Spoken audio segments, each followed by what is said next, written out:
안녕하세요. 오늘은 용서와 업보의 법칙 이 발췌문을 가지고 용서라는 개념을 좀 깊이 파고들어 볼까 합니다. 누군가에게 상처받았을 때 있잖아요. 이걸 용서해야 하나? 아니면 뭐 흔히 말하는 업보에 맡겨야 하나? 이 자료가 상당히 독특한 관점을 보여주더라고요. 네, 그렇죠. 이 자료가 우리가 보통 생각하는 그 인간적인 용서랑 또 우주적인 법칙, 그러니까 카르마, 업보사의 관계를 좀 설명하고 있어요.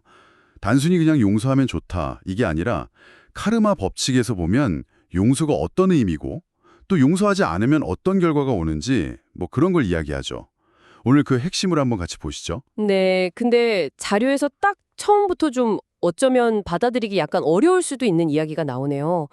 우리가 인간적으로 누군가를 용서하는 건 뭐 자연스러운데 카르마 법칙에서는 우리한테 그럴 권리가 없다. 이게 대체 무슨 뜻일까요? 네. 그 뒤에 이 자료의 어떻게 보면 가장 핵심적인 시작점인데요. 카르마 법칙이라는 걸 일종의 뭐랄까 우주적인 회계장부처럼 보는 거예요. 모든 원인, 즉 행동에는 반드시 그에 딱 맞는 결과가 따라오고 이 균형이 완벽하게 맞아야 한다는 거죠. 그래서 부정적인 행동, 즉 원인이 있으면 그 대가라는 결과는 반드시 치르게 된다는 겁니다. 이걸 인간이 감정적으로 나도 용서할게 한다고 해서 이 우주적인 빚이 없어지는 게 아니라는 거죠. 아, 네. 그럴 권한은 오직 이 법칙 전체를 관장하는 어떤 더 큰 질서, 뭐 자료에서는 우주적 섭리라고 표현하는데 거기에만 있다는 설명이에요. 그렇군요. 그러면 제가 받은 상처는요. 그건 상대방 잘못인데 내가 용서할 수도 없다고 하면 좀 억울하지 않나요? 이 자료는 거기서 한 걸음 더 나아가는데요. 우리가 겪는 어떤 고통이나 상처가 어쩌면 그게 과거 내 행동의 결과일 수 있다. 이렇게 봐요. 그리고 지금 나한테 상처 준 사람은 그 결과가 드러나게 하는 그냥 도구 역할을 했을 뿐일 수 있다는 거죠. 도구요. 네. 그러니까 상처에 대해서 나를 지키는 건 당연히 필요하지만 그 상대를 카르마의 관점에서 막 비난하거나 내가 용서해줘야 할 대상은 아니라는 거예요. 자료 표현을 보면 우리는 아무것도 용서할 것이 없으며 용서하지 않을 권리도 없다. 뭐 이렇게까지 이야기하죠. 와, 용서하지 않을 권리도 없다. 그건 참. 근데 현실적으로 아까 말씀하신 것처럼 상대는 도구일 뿐이다. 이렇게 생각하기는 정말 어렵잖아요. 감정적으로는 화가 나고 막 그럴 텐데. 근데 이 자료는 오히려 그 감정, 그러니까 용서하지 않으려는 그 마음이 더 큰 문제를 만든다고 하네요. 이게 큰 실수라고요. 네, 바로 그 지점입니다. 그러니까 우리가 카르마적으로 용서할 권한은 없지만 그렇다고 마음속에 막 증오나 복수심을 품고 난 절대 용서 못해 이러는 건 그거 자체가 또 다른 부정적인 원인을 만드는 거라고 봐요.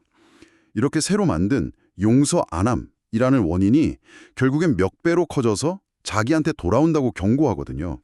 심지어는 자기가 과거에 남을 용서 안 했던 것과 똑같은 상황에 처해서 자기도 용서받지 못하는 경험을 할 때까지 그게 이어진다고까지 설명을 해요. 아, 그럼 그 유명한 말, 용서하라, 그리하면 용서받을 것이다.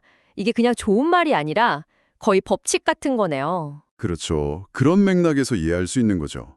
내가 인간적인 차원에서 상대를 그냥 용서함으로써 용서하지 않음이라는 새로운 부정적인 원인을 만들지 않게 되고 그로 인해서 내가 치러야 할 더 큰 업보를 피할 수 있다. 뭐 이런 해석이 가능해요. 인간적인 용서가 카르마 자체를 없애는 건 아니지만 더 나쁜 카르마가 쌓이는 걸 막는 효과는 있다. 이렇게 볼 수 있는 거죠. 아, 네, 이해가 되네요. 그럼 이건 어때요? 자료에서 성령을 거스르는 죄처럼 용서받을 수 없는 행위도 있다고 하던데 이건 카르마로도 회복이 안 된다는 건가요? 구체적으로 어떤 걸까요? 네, 이 부분은 상당히 좀 무겁게 다루는데요. 카르마 법칙의 어떤 근간을 흔드는 행위, 그래서 보상이나 대속이 불가능한 그런 특정 행위들을 말하는 것 같아요. 예를 들면 어떤 영적인 가르침을 받는 사람이 자기 동료나 이웃의 행동을 함부로 막 비난하는 경우, 또는 스승이나 어떤 신성한 존재에게 정해진 방식으로 한 맹세나 약속을 어기는 거, 이런 것들을 언급하더라고요. 그런 영적인 것 말고요. 혹시 다른 예도 있나요? 네, 좀 더 사회적인 예로는 고리대금업자를 들고 있어요. 아주 높은 이자로 돈을 빌려주고 상대방이 뭐 불행한 일로 파산을 했는데도 마지막 한 푼까지 막 받아내려고 용서하지 않는 경우 있잖아요. 이런 행동은 나중에 자기가 훨씬 더 어려운 상황에 처했을 때 정말 어떤 자비나 용서도 받지 못하고 철저하게 그 빚을 갚아야 하는 결과를 낳는다고 딱 명시를 해요. 네, 그러니까 특정 행위는 정말 돌이킬 수 없는 카르마적 결과를 가져온다는 아주 강력한 경고인 거죠. 단순히 그냥 나쁘다 이게 아니라 법칙에 따른 결과를 설명하니까 더 와닿는 것 같기도 하고 좀 무섭기도 하네요.